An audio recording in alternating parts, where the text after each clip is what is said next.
My dear students, how are you? I think you are well at home. I am in Manidun Badusa in Radharsha High School, Dhaka. Today, I have arranged a class for you on the use of right form of verb. This question is set from class 6 to 10. So, if you have good knowledge on the use of right form of verb, you will get good marks in the examination and you can solve your problem of the right form of verbs very easily. For this reason, I have thought that I should arrange a class for my students on the right form of verb so that they can pick up their knowledge on this item and get good marks in the examination. So let us go to the whiteboard now and learn something about right form of verb. তো প্রিয় শিক্ষার্থীরা, আমরা বোর্ডে দেখতে পাচ্ছি use right form of verb, কিছু rules যেগুলো আমাদের না জানলেই নয়, এবং অনেক রুলস তোমাদের বইতে দেওয়া থাকে, কিন্তু আমি দেখেছি যে এই নির্দিষ্ট 9টা বা 10টা রুলস তোমরা যদি ভালোভাবে জানো তাহলে 100% রাইট ফর্ম অফ ভার্ব তোমরা কারেক্ট করতে পারবা। এই জন্য আমি ইম্পর্টেন্স রুল কয়টাই বোর্ডে লিখেছি, আশা করি তোমরা আমার সাথে সাথে পড়বা এবং তোমাদের নোট খাতায় লিখে নিবা। তা দেখি আমরা 1 নম্বরে বলা আছে, দেখো, টেন্সের 12টি ফর্ম বা স্ট্রাকচারের উপর পূর্ণাঙ্গ ধারণা থাকতে হবে। অর্থাৎ ইতিমধ্যে আমি তোমাদের টেন্সের 12টি স্ট্রাকচারের উপরে ক্লাস নিয়েছি। তোমরা যদি ফেসবুকে আমার সার্চ দিয়ে বের করে দেখো তাহলে তোমরা প্রত্যেকটা টেন্স দেখতে পারবা এবং তোমাদের বইতে আশা করি তোমাদের নোটে এগুলো আছে। তোমরা আবারও এগুলো যাচাই বাছাই করে নিবা এবং আবারও একটু রিভিশন দিয়ে নিবা। অর্থাৎ টেন্সের 12টি স্ট্রাকচার বা ফর্মের উপর পূর্ণাঙ্গ ধারণা তোমাদের অবশ্যই থাকতে হবে যদি তোমরা রাইট ফর্ম অফ ভার্ব সঠিক লিখতে চাও, নির্ভুল লিখতে চাও। 2 নম্বরে দেখো, টু প্রিপজিশনের পরে সর্বদা মূল ভার্ব বসবে, কিন্তু look forward, to, get use to বা উইথ এ ভিট ইত্যাদি কিছু ফ্রেশের পরে শুধুমাত্র ভার্বের সঙ্গে, মূল ভার্বের সঙ্গে কি যুক্ত হবে? আইএনজি যুক্ত হবে।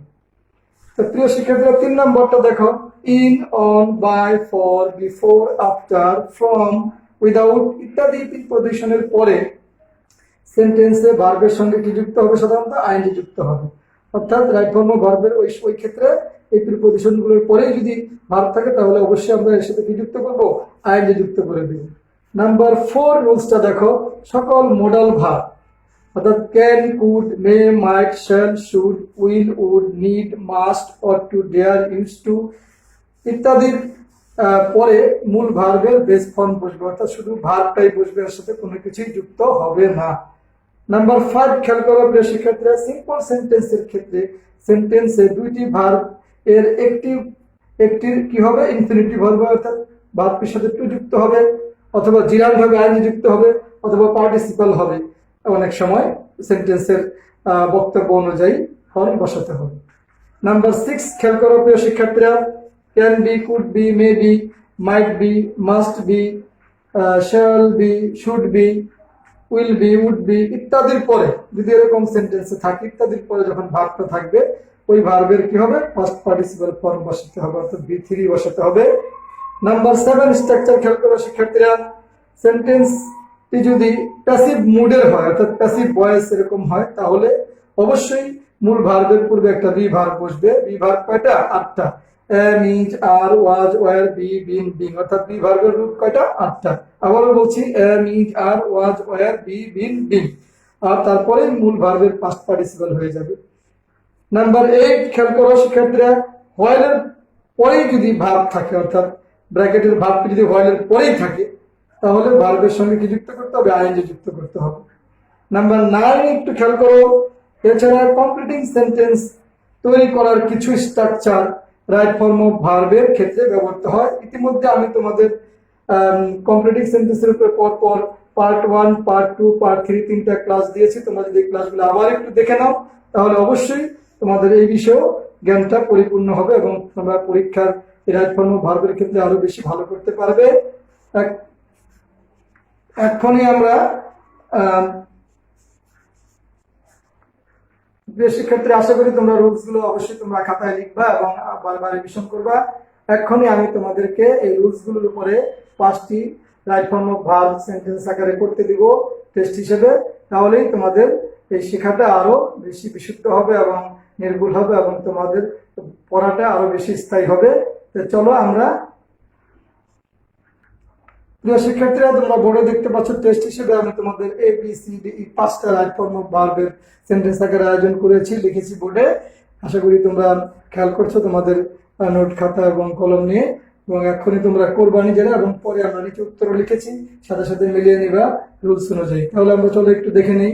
1 নম্বরে আমি লিখেছি I saw the accident while, ব্র্যাকেটে আছে কি গো টু কলেজ, অর্থাৎ আমি দুর্ঘটনাটা কলেজে যাওয়ার সময় বা যখন গিয়েছিলাম তখন দেখেছিলাম। তাহলে আমরা ইতিমধ্যে একটা রুলসে লিখেছিলাম যে হোয়াইলের পরেই যদি ভার্ব থাকে তাহলে কি তার সাথে আইএনজি যুক্ত হয়।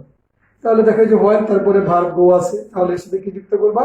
আইএনজি যুক্ত করবা। তাহলে I saw the accident while going to the college, তাহলে গোয়িং টু কলেজ। নাম্বার 2 খেয়াল করো, pay fish I return home from school, অর্থাৎ বেতন পাওনাদি পরিশোধ করে আমি বাড়ি ফিরে আসলাম। তাহলে এটা সিম্পল সেন্টেন্স। খেয়াল করো প্রিয় শিক্ষার্থীরা, এখানে সাবজেক্ট আছে, অর্থাৎ পরিশোধ করে, প্রদান করে ফিরে আসলাম। তাহলে অবশ্যই রিটার্ন একটা ভার্ব, পে একটা ভার্ব। তাহলে যেহেতু এটা ফাইনাইট ভার্ব, এটা এখন নন ফাইনাইট ফর্মে চলে যাবে, তাহলে অবশ্যই এটা কি লিখতে হবে? আইএনজি যুক্ত করতে হবে। Paying fish I return home from school, paying এর সাথে কি যুক্ত করতে হবে? আইএনজি যুক্ত করতে হবে। Paying fish I return home from school, অর্থাৎ এই ভার্বটার সাথে আইএনজি যুক্ত করে এটা জিরান আকারে নিয়ে যেতে হবে।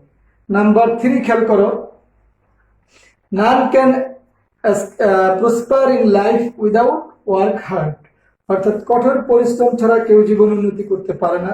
তাহলে আমরা তোমাদের সাথে ইতিমধ্যেই বলেছি in, on, by, for, before, after, from, without, of ইত্যাদি যদি প্রিপজিশন গুলো থাকে তাদের পরে যদি ভার্ব থাকে তাদের সাথে আইএনজি যুক্ত হয়। তাহলে অবশ্যই প্রিয় শিক্ষার্থীরা এর সাথে তোমরা সঠিক উত্তর লিখবা কিভাবে? ওয়ার্কিং লিখবা, আইএনজি যুক্ত করবা। none can prosper in life without working hard. Number 4 খেয়াল করো প্রিয় শিক্ষার্থীরা, আই মাইট বি, এই যে মাইট বি ইতিমধ্যে আমরা রুলস এর মধ্যে লিখেছি, রুলস 4, 5, 6 এর দিকে দেখবা। Might be, could be, shall be, should be, would be ইত্যাদির পরে যদি ভার্ব থাকে তাহলে V3 স্ট্রাকচার বসবে, অর্থাৎ ভার্বের পাস্ট পার্টিসিপল হবে। I might be helped, I might be কি helped by them in danger, বিপদে আমি তাদের কর্তৃক সাহায্য প্রাপ্ত হতে পারতাম।